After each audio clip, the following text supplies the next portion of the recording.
근데 그렇게 악랄하진 않았어. 딱히 악랄할 이유도 없는 거잖아요. 그분은. 없지. 근데 이제 처음에 돈 버는 과정이 이제 부산 가서 페니실린, 마이신 이런 거 장사해가지고 돈을 버는 거지. 근데 그런 기사들은 다 빠져있다. 아침에 보니까 그런 그 사람이 어떻게 돈을 벌었는지 하는 그 기사들은 다 빠져있더라고. 사실 그걸 궁금해하지는 않는 것 같아요. 그 주식을 하기 위해서 번 돈에 대해서는 별로 많이 안 궁금해하고 그냥 그래서 뭘 어떻게 샀길래. 근데 그분도 보니까 딱 같은 시기던데요. 건설 파동 막 확 맞아. 있었어요.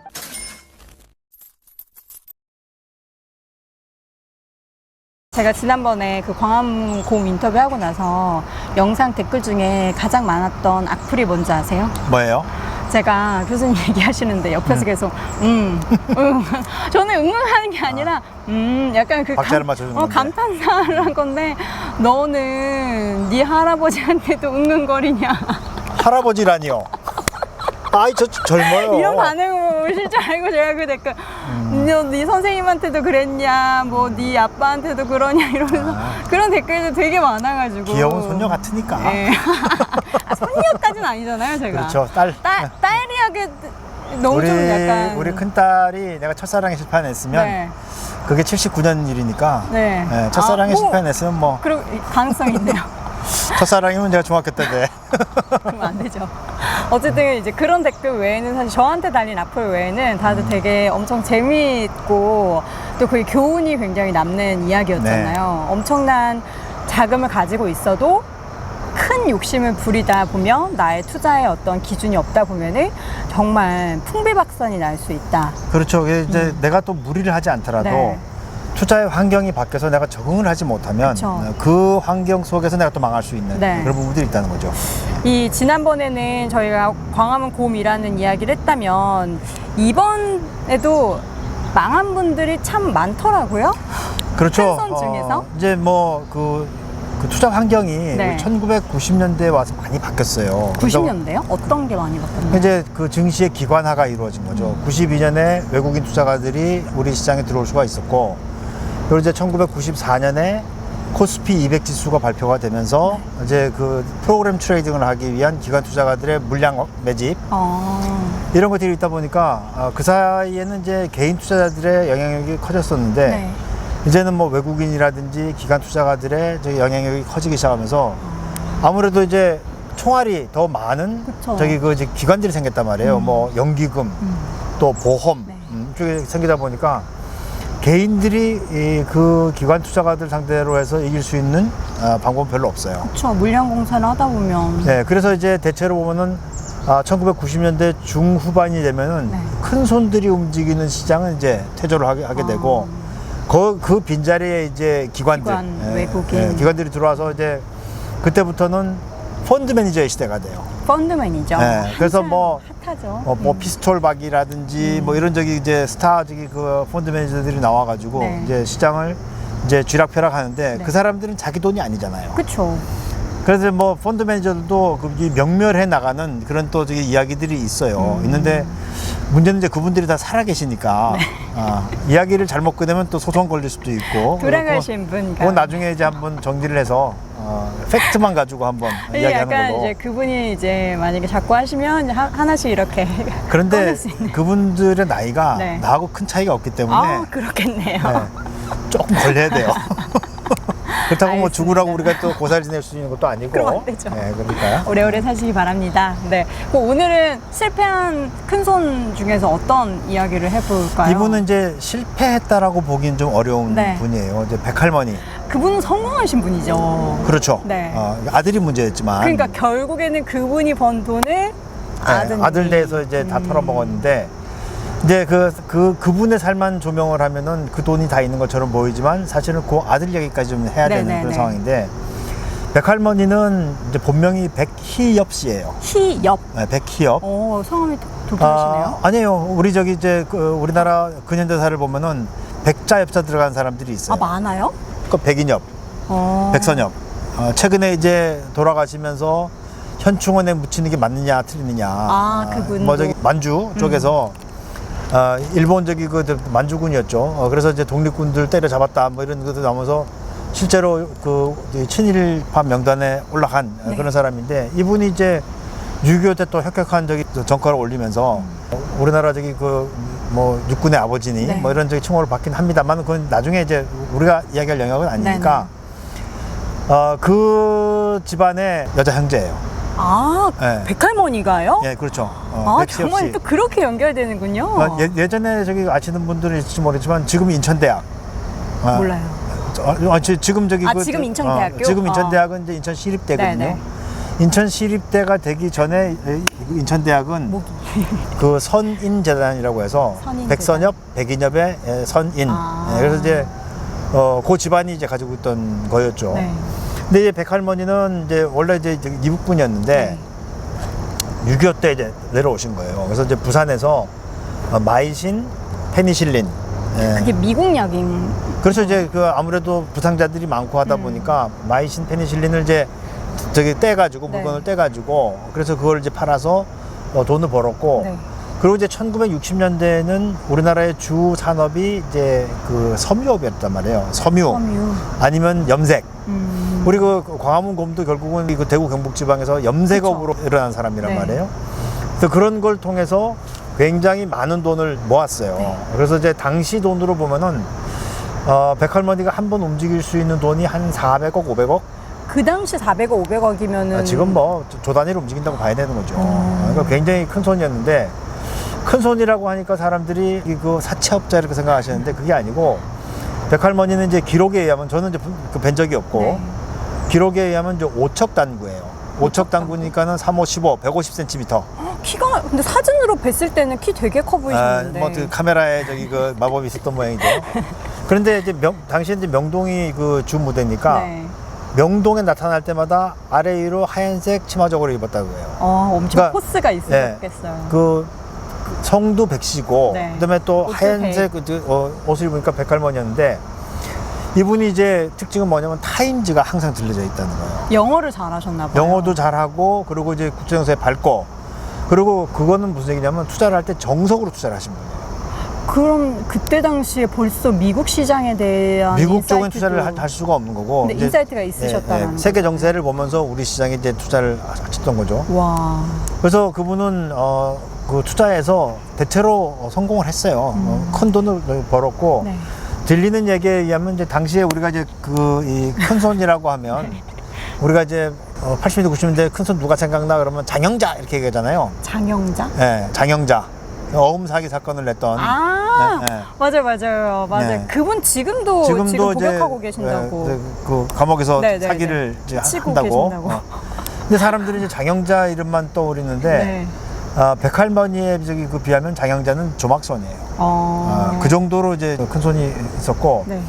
근데 이분의 이제 그 아들이 박의송이라는 분인데 네.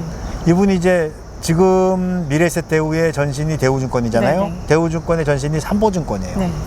삼보증권에 이제 상무이사로 있었어요.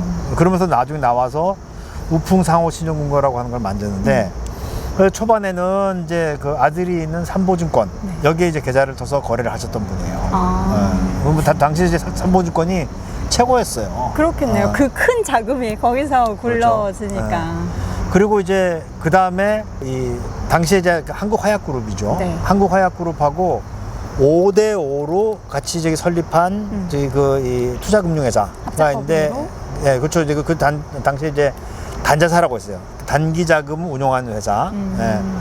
지금은 이제 투자금융회사라고 불렀고, 네. 그게 종금사가 됐고, 지금은 이제 다 없어진 예, 그런 이제 금융기관인데, 삼희 투자금융을 만든 거예요. 삼희? 예, 50대 50으로. 백할머니는 어찌됐든 성공을 했었고, 네. 그러면서 이제 백할머니 측하고 한국화약그룹, 지금 이제 하나그룹이죠. 네. 5대5로 만들어 놓은 게 이제 삼희 투자금융인데, 네. 처음에는 그냥 5대5로 50대 50이니까 잘 갔단 말이에요. 네. 근데 이제 한쪽은 개인이고, 한쪽은 이제 재벌회사잖아요. 네. 그러니까 재벌회사가 장난을 좀 친 거예요. 지분을 막 흔드는 거예요. 지분을 흔든다고 하는 게 뭐냐면 증자하고 뭐하고 하면서 지분 구조를 하나 쪽으로 좀 더 유리하게 만들어 놓은 거예요. 그래서 이제 그 본인들 사람들을 이제 이사진에 다 이제 포진을 시키죠. 그 다음에 제일 먼저 한 게 뭐였냐면 여러분들 뭐 아실지 모르겠지만 이제 우리 시청 앞에 가면 프라자 호텔 있잖아요. 네네. 프라자 호텔 바로 뒤에 보면 이제 한화 빌딩이 있어요. 그 뒤에 바로 하나가 있나요? 바로 이제 한번 가보시면 이제 금방 눈에 딱 띄어요. 네. 거기가 원래 이제 삼위투자금융 저기 그제 그 사옥이었어요. 사옥이었어요? 사옥이었는데 이 사옥을 외국인한테 헐값에 팔아넘기는. 지분을 그저고 가지고 있으니까. 예. 그러니까 이제 이게 좀 생각해 볼 게 있는 거죠. 아니 그 건물을 왜 외국인한테 헐값으로 팔지? 그럼 그 외국인은 누구지? 외국인의 실체는 누구였어요? 이제 그렇게 그 고민을 하게 되는 거죠. 네. 뭐 뻔하죠. 재산을 이제 이렇게 페이퍼 컴퍼니? 파킹을 해두는. 아. 그래서 이제 5대 5니까 이제 이걸 내가 다 먹으려면 하나씩 빼야 될 거 아닙니까? 네. 이제 그런 식의 의사결정이 있었던 걸로 지금 이제 추정이 돼요.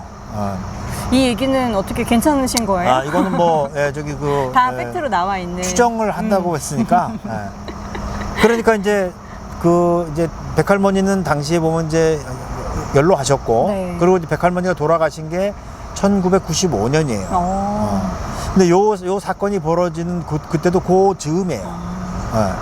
그러니까 이제 누가 움직였냐면 이제 박이송 씨가 움직인 거죠. 그래서 박이송 씨가 혼자 하기가 어려우니까 네. 요거 이제 신문에 있는 그 기사들을 가지고 네. 보면 한 사람을 더 이제 저기 끌어들이는데 그분이 이제 이학이라는 분이에요. 이학이요? 네, 이학. 이학? 성함이 성함이 이제 외자예요. 네네. 이학인데 이분이 이제 신극동 제분의 회장님이에요.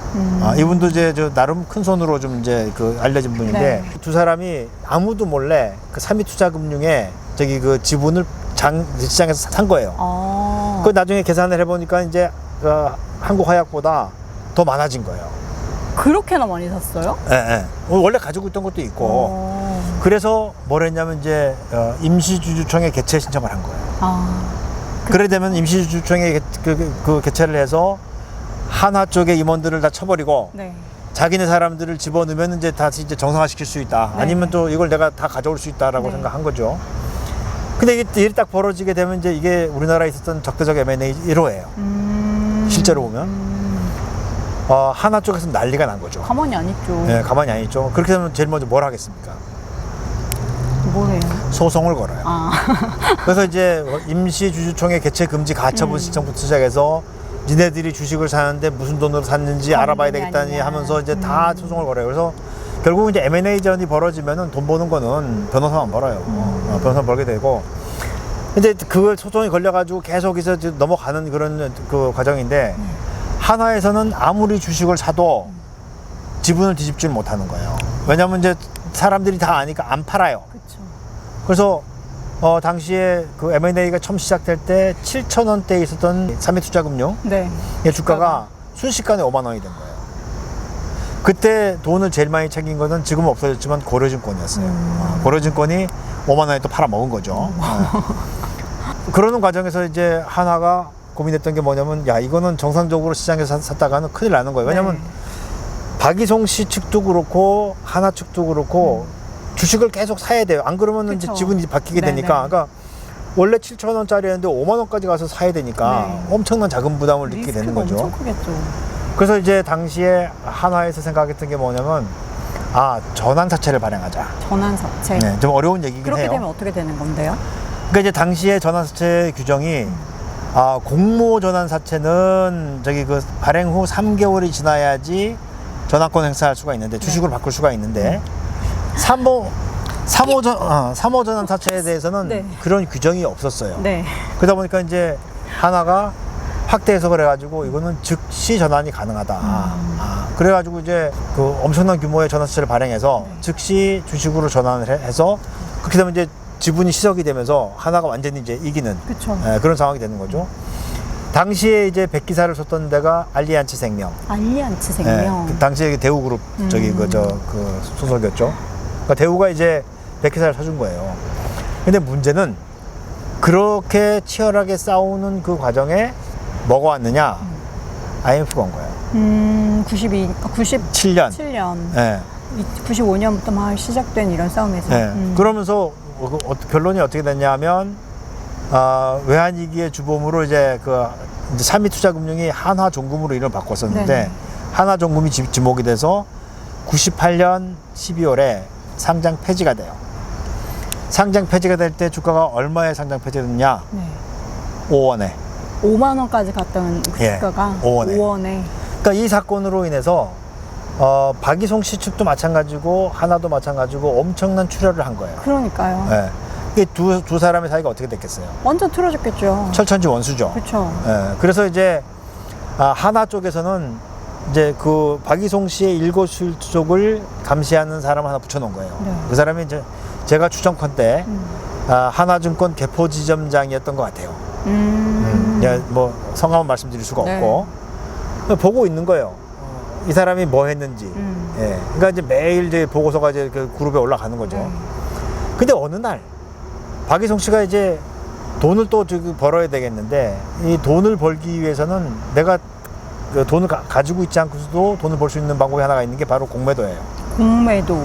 지금 이제 개인 투자자들의 공매도를 허용해야 되느냐 말아야 되느냐, 뭐 공매도가 기울어진 운동장 아니냐 이렇게 논란들이 많이 네. 있잖아요. 근데 이제 개인들한테 공매도를 잘 열어주지 못하는 이유가 바로 개인들이 가지고 있는 신용의 문제 때문에 그런 거거든요.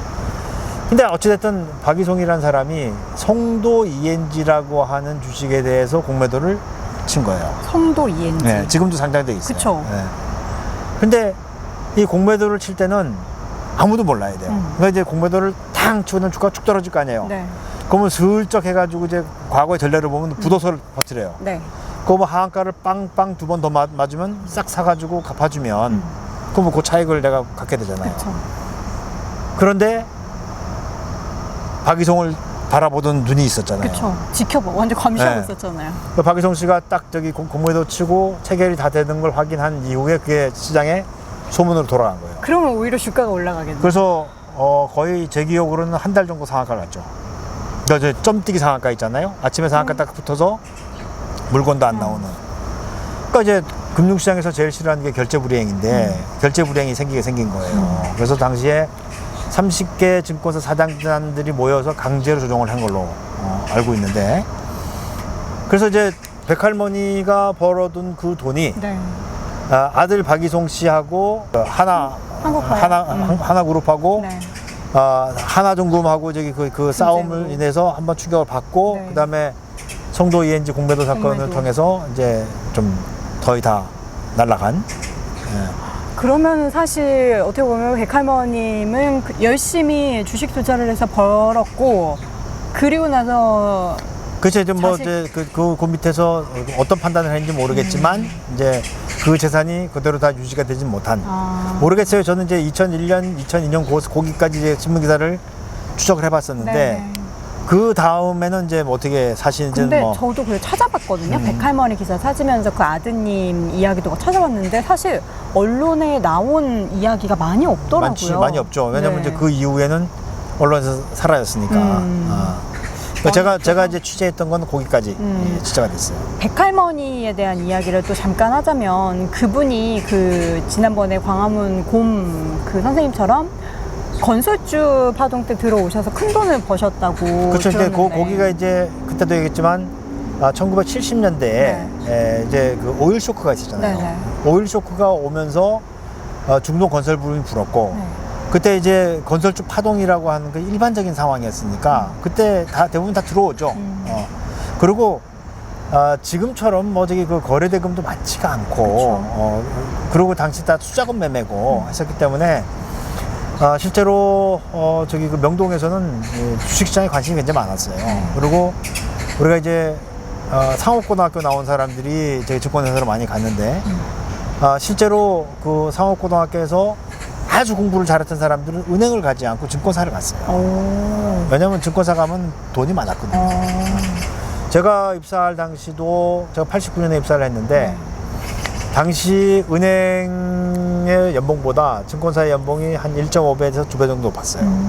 그러니까 다 일로 와서 꼼짝 못하고 걸려 있는 거죠. 이 증권시장 주변을 맴도는 귀신이 돼가지고. 돈을 많이 준 데는 당연히 가야죠. 근데 백할머님의 그 건설주 얘기, 그러니까 그분이 뭘 어떻게 투자하는지에 대해서는 사실 자세하게 남아 있는 게 없어요. 남아 있는 게 없고 단지 이제 일단은 볼 수 있는 게 지금 미래에셋 대우의 저기 그 회장님, 네, 그분이 스승으로 오셨다면서요. 스승으로 모신 게 아니고 박현주 회장이 이제 당시에 내외투자자문이라는 데서 주식을 시작했을 때 네네. 이분은 이제 원래 증권사 출신이 아니에요. 네. 내외투자자문에 있다가 이제 당시 한신증권에 이제 스카우트돼서 네. 갔었는데 처음에 주식을 자기 시작할 때 백할머니 찾아가요. 찾아가서 나를 제자로 삼아달라라고 네. 했는데 백할머니가 거절했다고. 아, 그래요? 저는 제자로 들어가는 줄 왜냐면 알았지. 젊은 사람이 네. 저기 그 자기의 생각대로 투자를 해야지 네. 나이든 나한테 저기 그 기대서 되겠느냐. 그랬다는 저기 그 기사가 있어요.